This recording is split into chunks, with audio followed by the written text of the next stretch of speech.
नमस्कार। आज हम एक ऐसे डिजिटल प्लेटफॉर्म की गहराई में जा रहे हैं जिसने दुनिया भर में सबका ध्यान खींचा हुआ है। टिकटॉक। हाँ, बिल्कुल। लेकिन हम सिर्फ आज की बात नहीं कर रहे। हम ये देख रहे हैं कि 2025 तक ये कैसे बदल रहा है और ये सिर्फ कुछ सेकंड के वीडियो से कहीं ज्यादा कैसे बन गया है। बिल्कुल। और हमारे पास जो जानकारी है वो एक पॉडकास्ट है, TikTok tomorrow 2025's new era, उसके विश्लेषण पर बेस्ड है। अच्छा। और ये साफ इशारा करती है कि टिकटॉक का आने वाला टाइम वो सिर्फ नाच गाना या ट्रेंड्स तक ही नहीं रहेगा। ये हमारे सीखने, कमाने और शायद दुनिया को देखने के तरीके को भी बदल सकता है। सही कहा। तो हमारा मकसद यही है कि इस सोर्स से जो जरूरी बातें निकली हैं उन्हें समझें। कैसे एक ऐप जो आप सोचिए लिपसिंक के लिए फेमस हुआ था, हाँ। आज 2 अरब से ज्यादा यूजर्स के साथ शिक्षा, व्यापार, कम्युनिटी बनाने का इतना बड़ा जरिया बन गया है। ये सफर तो वाकई कमाल का है। चलिए इसे परत दर परत खोलते हैं। हाँ, जरूर। शुरुआत करते हैं 2025 के टिकटॉक के बड़े पिक्चर से। 2 अरब यूजर्स, ये नंबर ही अपने आप में बहुत कुछ कहता है। हाँ, ये नंबर तो चौंकाने वाला है ही, लेकिन इससे भी ज्यादा दिलचस्प बात यह है कि ये यूजर आ कहां से रहे हैं और कर क्या रहे हैं। सोर्स के मुताबिक सिर्फ एंटरटेनमेंट देखने वालों की संख्या तो बड़ी है, जाहिर है, लेकिन असली जो ग्रोथ हुई है वो हुई है एडुटॉक में। एडुटॉक मतलब एजुकेशन वाला टिकटॉक। बिल्कुल। शैक्षिक सामग्री देखने और बनाने वालों में जबरदस्त उछाल आया है, और साथ ही प्रोफेशनल नेटवर्क्स में भी जो टिकटॉक पर बन रहे हैं। मतलब ये अब सिर्फ टीनेजर्स का अड्डा नहीं रहा। और इस बदलाव के पीछे एक बड़ी ताकत है, एआई, है ना? हाँ। Artificial intelligence. हाँ। सोर्स इस पर काफी जोर देता है। हाँ, बिल्कुल। कि कैसे एआई अब सिर्फ कंटेंट दिखा नहीं रहा, बल्कि हर यूजर के लिए एक हाइपर पर्सनलाइज्ड फीड बना रहा है। ये सुनने में थोड़ा टेक्निकल है, पर इसका मतलब क्या है असल में? देखिए, इसका मतलब है कि ऐप आपकी पसंद नापसंद, आप क्या देखते हैं, कितनी देर रुकते हैं, क्या शेयर करते हैं, ये सब कुछ समझकर आपके लिए एक ऐसी दुनिया बना रहा है जो लगातार आपके हिसाब से बदलती रहती है। अच्छा। ये सिर्फ आपकी पसंद की चीजें दिखाना नहीं है, ये लगभग ऐसा है जैसे आपका अपना पर्सनल टीवी चैनल हो। वाह। जिसका कंटेंट सिर्फ और सिर्फ आपके लिए बन रहा हो, वो भी रियल टाइम में। सोर्स इसे एक इंटरैक्टिव चैनल कहता है जो हर सेकंड डेवलप हो रहा है। वाह। तो मतलब ऐप का एक्सपीरियंस भी बदल रहा होगा, सिर्फ स्क्रॉल करते जाना ही नहीं। बिल्कुल।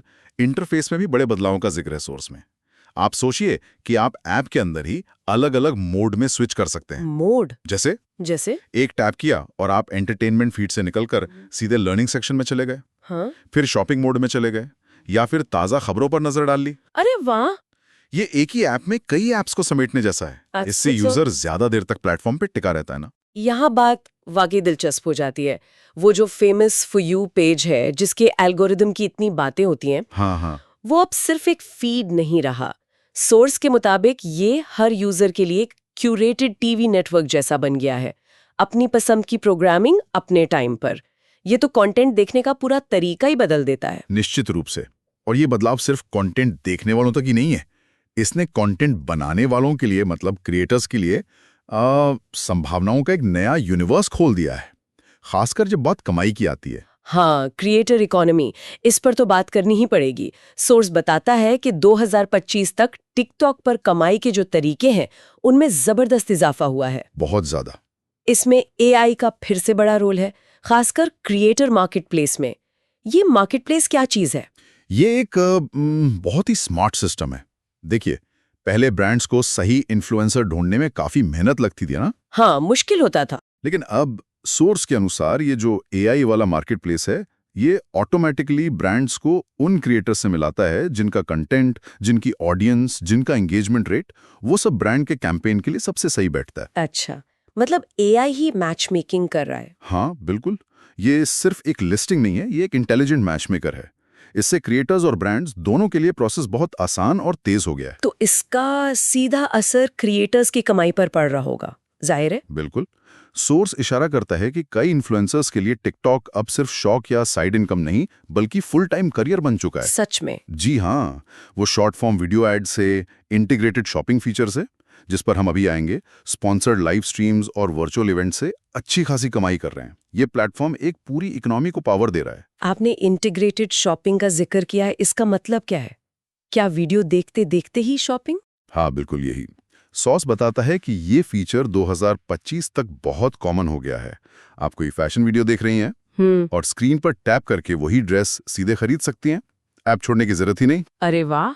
या कोई कुकिंग ट्यूटोरियल देख रहे हैं तो उसमें इस्तेमाल हुए बर्तन या मसाले वगैरह ऑर्डर कर सकते हैं। कमाल है। इतना ही नहीं, क्रिएटर्स अब अपने पेड माइक्रो कोर्स भी सीधे टिकटॉक पर होस्ट कर सकते हैं और बेच सकते हैं। माइक्रो कोर्स मतलब छोटे कोर्स? हाँ, जैसे कोई 15 मिनट का गिटार लेसन या 5 मिनट का मार्केटिंग टिप वाला कोर्स सीधे वीडियो से ही एनरोल कर लिया। ये तो कमाल है। मतलब प्लेटफॉर्म सिर्फ अटेंशन खींचने वाला नहीं रहा, बल्कि सीधे लेन देन का, कॉमर्स का जरिया बन गया है। सही कहा। ये तो क्रिएटिविटी से कॉमर्स तक का सफर है। बिल्कुल। और इसी सफर का एक और अहम पड़ाव है शैक्षिक सामग्री का जबरदस्त उछाल, जिसे अब एड्यूटॉक के नाम से जाना जा रहा है। हाँ, एड्यूटॉक, ये कैसे काम कर रहा है?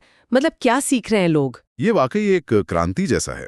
सोर्स बताता है कि छोटे, आसानी से समझ आने वाली ट्यूटोरियल्स की जैसे बाढ़ आ गई है।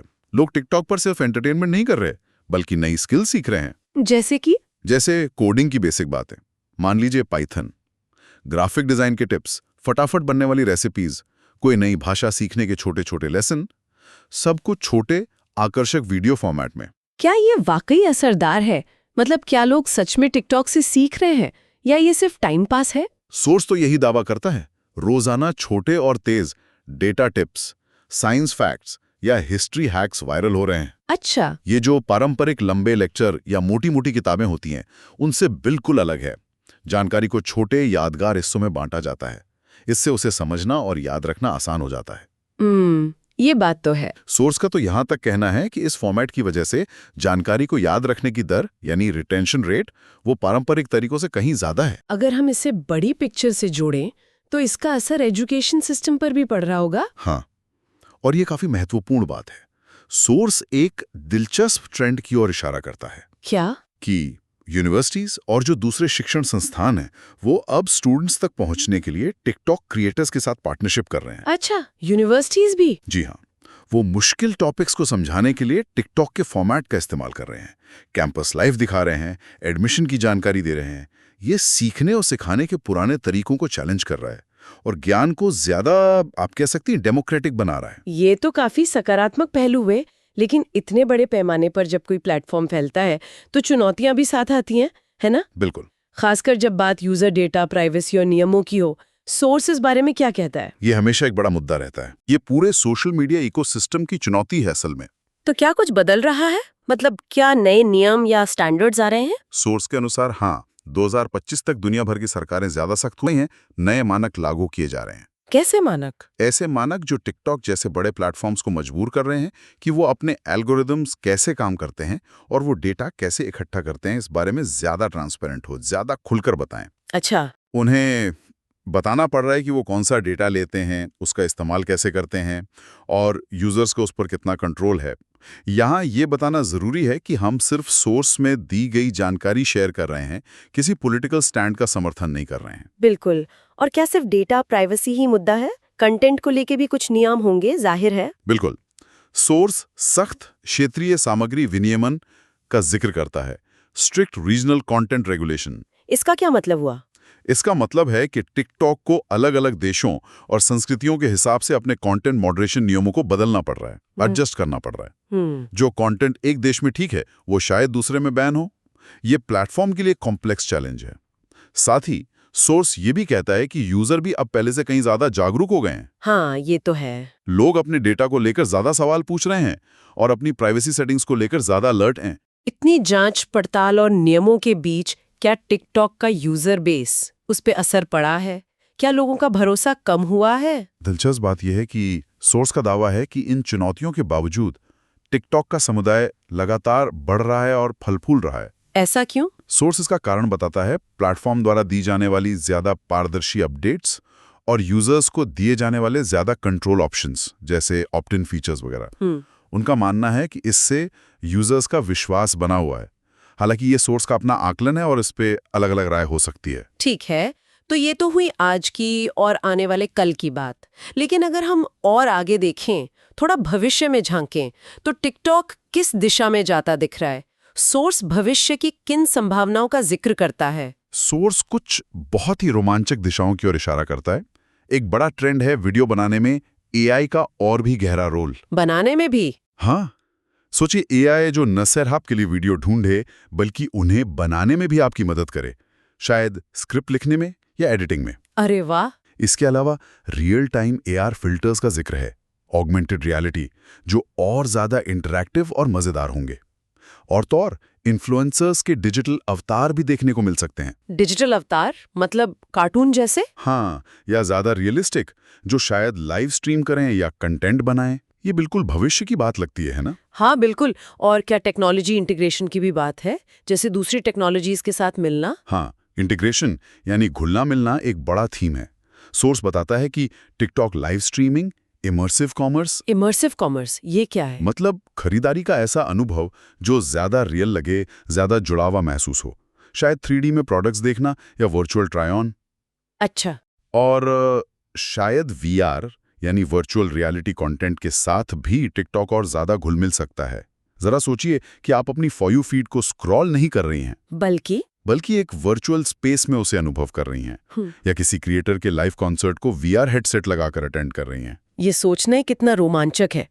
लेकिन ये एक महत्वपूर्ण सवाल भी खड़ा करता है कि टेक्नोलॉजी का ये लेवल, ये इंटीग्रेशन हमारी रोजमर्रा के अनुभवों को, हमारी बातचीत को, यहाँ तक कि रियलिटी की हमारी समझ को कैसे बदलेगा। बिल्कुल। सोर्स का मानना है कि इन तकनीकी बदलावों के बावजूद टिकटॉक का जो मूल DNA है, जो उसकी पहचान है, वो शायद वही रहेगी। यानी ग्लोबल क्रिएटिविटी के लिए एक लॉन्च पैड बने रहना। ये एक ऐसा मंच है जो लगातार डिजिटल कल्चर के ट्रेंड्स को पकड़ता है और कई बार उन्हें सेट भी करता है। भविष्य में भी इसके इसी रोल में बने रहने की संभावना है, भले इसका रूप कितना भी बदल जाए। तो इसका कुल मतलब क्या है?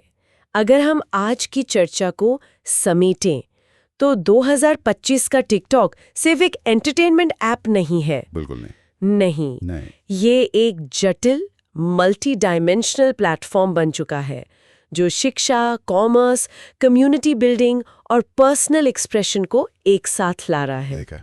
हमने देखा कि कैसे AI पर्सनलाइजेशन को नई ऊंचाइयों पर ले जा रहा है, कैसे क्रिएटर इकोनॉमी फल फूल रही है और कमाई के नए मॉडल बना रही है, कैसे एड्यूटॉक सीखने के तरीके बदल रहा है, और कैसे प्राइवेसी व नियमों की चुनौतियां इस ग्रोथ के साथ साथ चल रही हैं। सोर्स के मुताबिक ये टिकटॉक का एक नया चैप्टर है जो डिजिटल दुनिया में हमारी मौजूदगी के कई पहलुओं को छू रहा है। और सोर्स में VR और इमर्सिव कॉमर्स के साथ गहरे इंटीग्रेशन का जो जिक्र है वो वाकई सोचने पर मजबूर करता है। हाँ। अगर डिजिटल दुनिया हमारी जीवन में इस हद तक घुल मिल जाती है, सिर्फ जानकारी या मनोरंजन के लिए नहीं बल्कि खरीदारी, सीखने और सामाजिक मेलजोल के लिए भी, तो भविष्य में ये हमारी आपसी बातचीत, हमारे रिश्तों या यहाँ तक कि असली दुनिया की हमारी धारणा को किस तरह से नया आकार दे सकती है।